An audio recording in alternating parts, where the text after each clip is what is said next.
welcome back to another monthly market update. I'm Ryan Deere with Key Realty, and today we're going to bring you up to speed on what's going on in the Columbus, Ohio real estate market. We're sitting about mid to late August, and we've got the July numbers in now. So we're going to do a deep dive into what happened last month compared to the previous months and years. Kind of give you an idea of what's going on. Now, before we do that, I'm sure you've heard or seen, if you've been looking or just talking to people about the real estate market, we're seeing signs of things aren't quite as crazy as they were the last few years, really. And there's some truth to that. And we're starting to see more, houses sit on the market a little longer and houses not sell right away and things like that. But what the, national headlines, what the headlines are saying may not paint the whole picture. And so today I want to give you a little bit more insight to what's going on and kind of help us try to figure out where it's going. Are we going to see a crash? Are we going to see correction, whatever that means? Are we going to see business as usual, prices go up? Are they going to continue to go up? Well, let's look into the numbers because none of us have a crystal ball, but we look at the past to see what we can figure out about the future and hopefully make wise decisions. So hopefully this will be helpful. If you have any questions or would like to go back and look at my previous reports, please do subscribe if you want to get these updated monthly for you. If you want to pay attention, please subscribe to the page. And without further ado, let me share my screen and we will jump into the numbers here. So as you can see here, this is the July 2022 numbers that the Columbus Board of Realtors puts out for us to review and to kind of look at to give us an update of what's going on. The first thing that I kind of want to just bring you up to speed on is the average price point.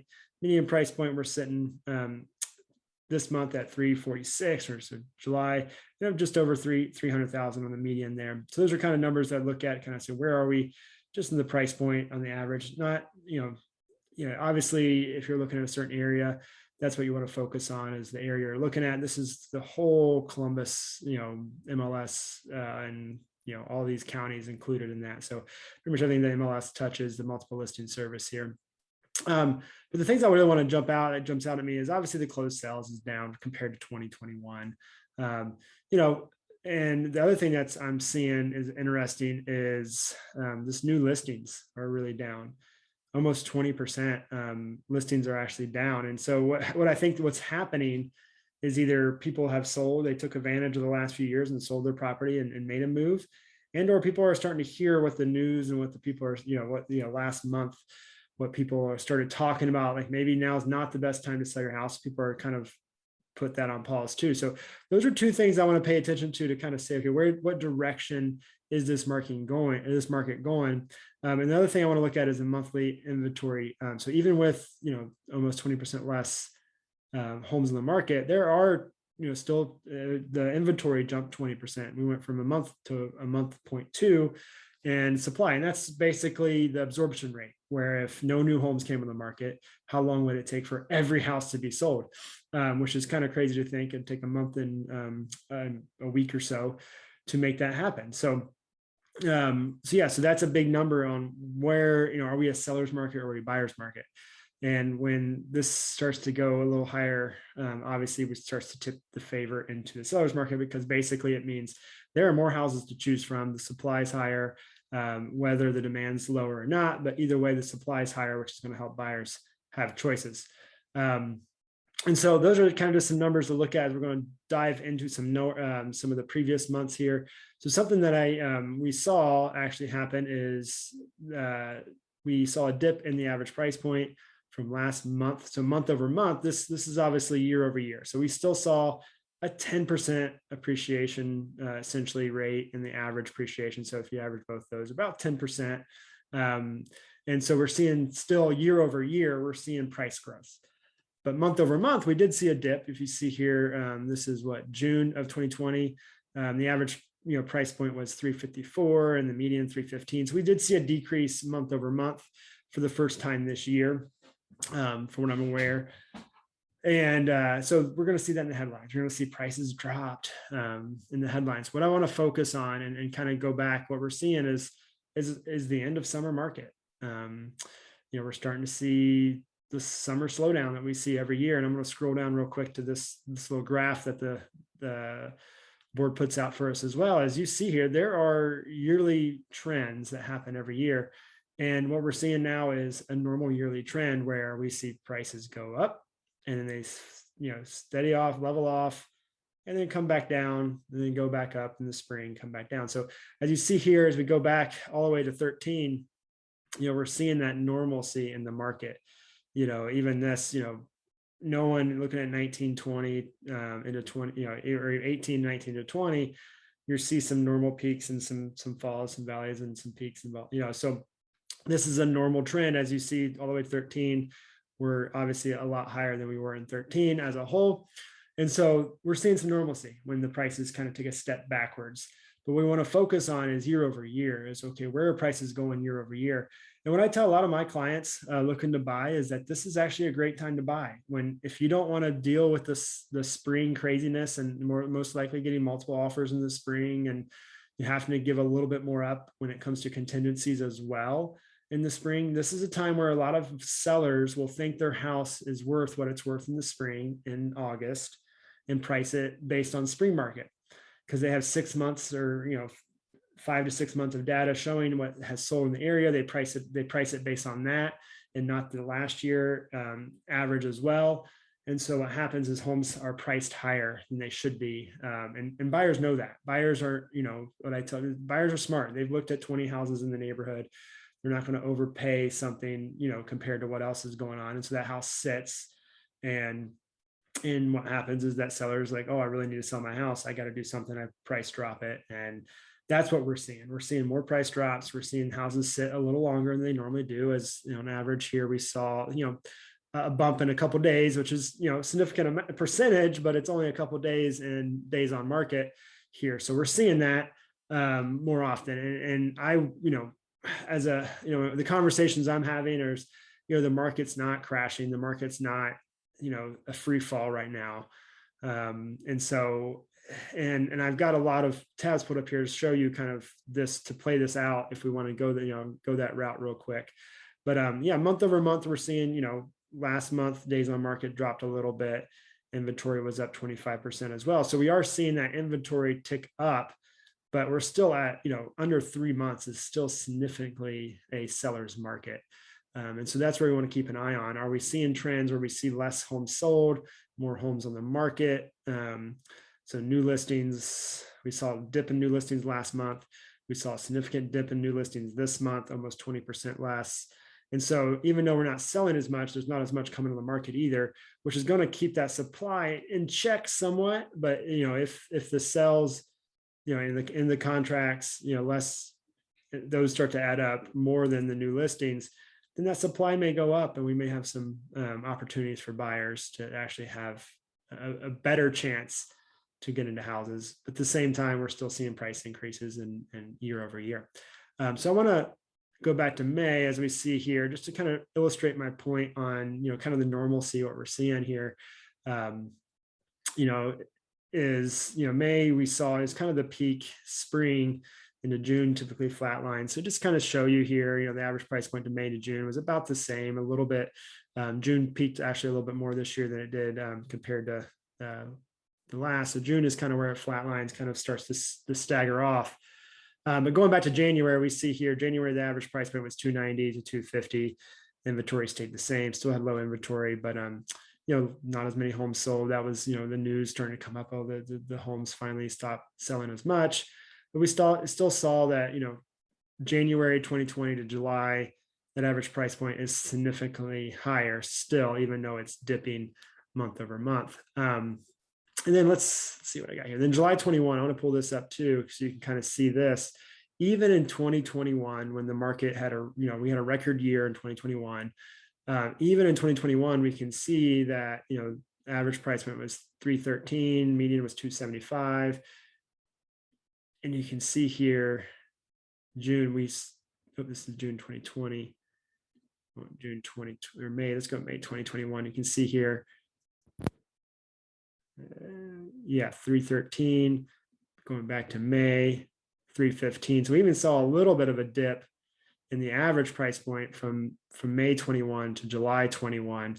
They're not a significant amount, but this happened even in a record year in a crazy market where no one would have thought that prices were going backwards at all on average. And a lot of this happens to depend on what kind of homes are selling.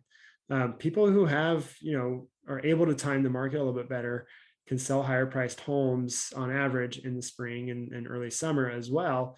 And so that influences these numbers as well in the data, just as a side note too. So so even last year when no one, the media wasn't saying, oh my gosh, the market's falling, it's obviously was a seller's market, probably one of the greatest seller's markets we will ever see in the history of the market.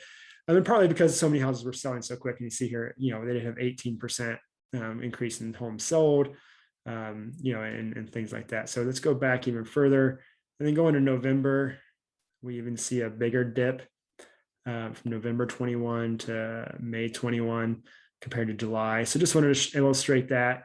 But what we're seeing is kind of some trends. What I've kind of been telling people too is the market seems to be doing what it looked like in 17, 18, 19, where if you had a nice home that didn't need much work and it was priced right, it's gone quick still.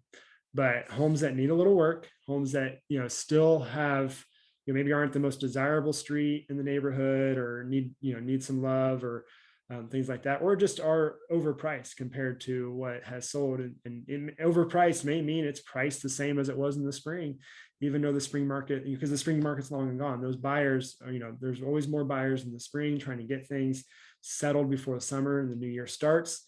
And what happens in August? The first few weeks of August, people realize, oh, summer's coming to a close.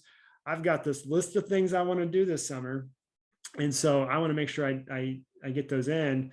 I don't have as much time to do home shopping anymore. So even if there are active buyers that are thinking that they're going to still want a house, they may have put it on pause for a variety of reasons, and things like that too. So that summer window has closed come August, essentially, even July, as we're seeing here, come July, where people start seeing kind of that finish line to summer. So I just to kind of really illustrate this point, I like to show instead of just tell people what's going on. So this is again another way to show you, this is a little bit different format here, but you can see the average price point July of 2018 to kind of go back to the market trends here. What we're seeing, average price point was 238, median was just over 200.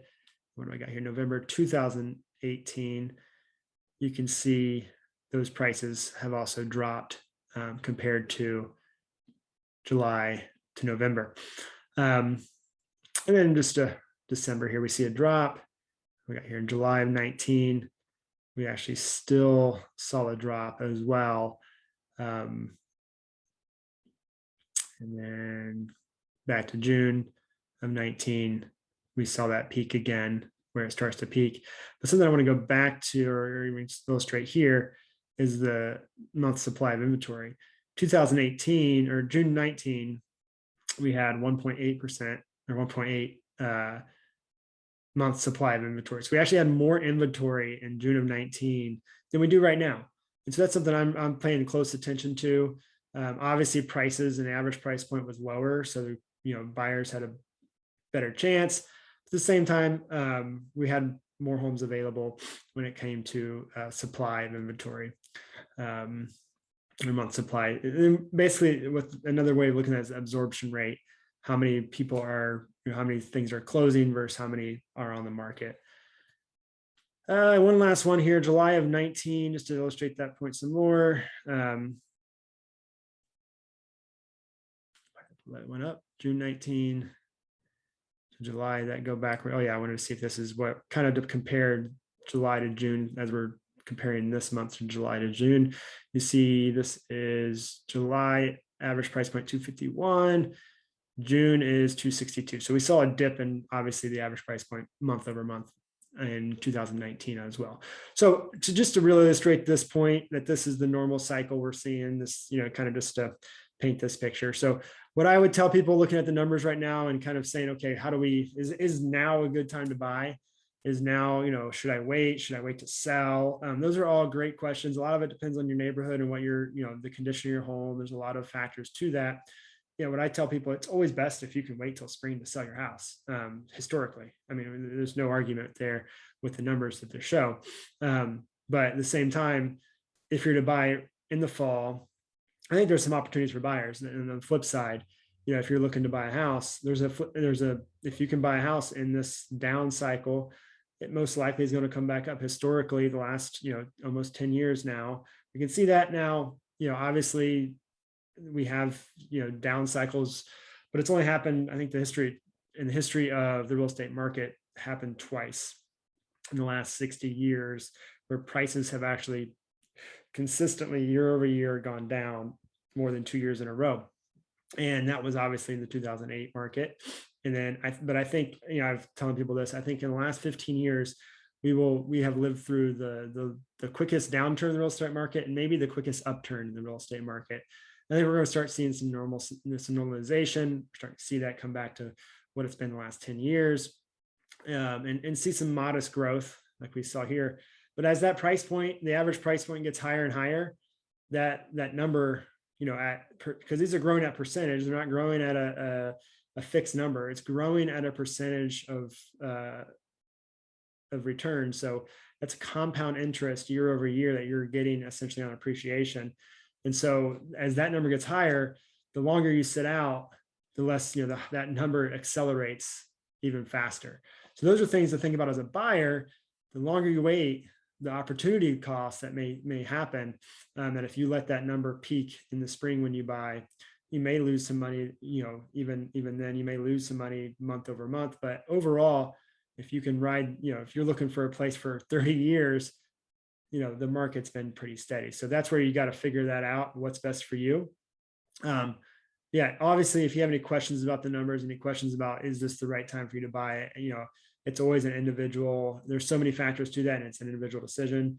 But in this market, we're starting to and what I'm seeing is some normalization, but there's a lot of factors to that outside of just the real estate market itself, obviously with the economy and what's going on there, inflation and all that. But again, one of my points with inflation is real estate is, whenever, the stocks are down and inflation's high, real estate's, people with money have to put it somewhere. They're not going to put it in the bank and just let it sit and lose money. They're going to put it somewhere, and real estate's traditionally been the place they put it. So that's another way, another factor why I don't think we're going to see a huge crash. And a couple other things, I think Columbus has a lot going for it still. I want to show you a couple articles just to show that, as well as we saw. I've been talking a lot about Intel.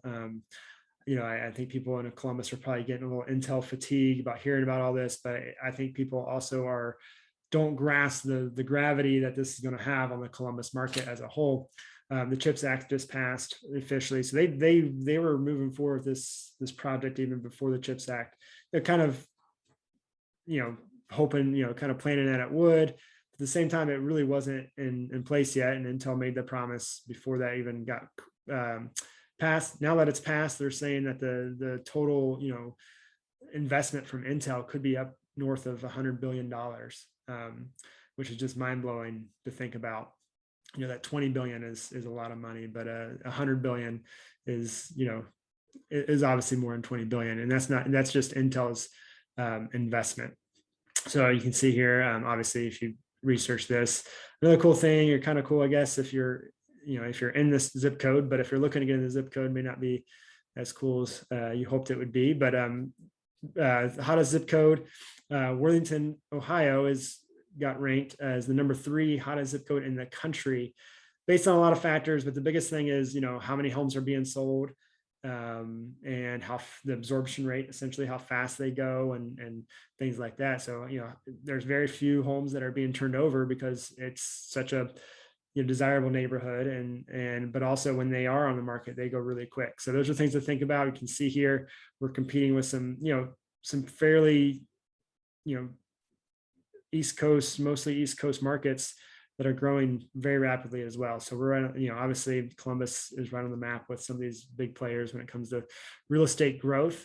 Just kind of a fun little article to look at here. You can kind of see the criteria they use is, some of it's just viewership and all that, but days on market, median price point, all that. So anyway, to wrap this up, I'm Ryan Dieter with Key Realty again. If you have questions, if you'd like to have a deeper conversation into your situation, I am always happy to do that, as real estate and real estate preferences and needs and timing is always going to be a personal decision. There's never never base this on, never make a decision based on what all the media and whatever your friends are saying. It's like there's a lot of factors that go into this that has to be decided based on your unique situation and what's going on in your world. So always happy to help you make those decisions. And I'll leave you with one of my favorite sayings that I've been kind of telling a lot of people lately is don't wait to buy real estate and wait. That's if you have that motto, especially with your residential purchase, it really is historically hard to go wrong. So again, if you need anything, let me know, and look forward to the next one. See you soon.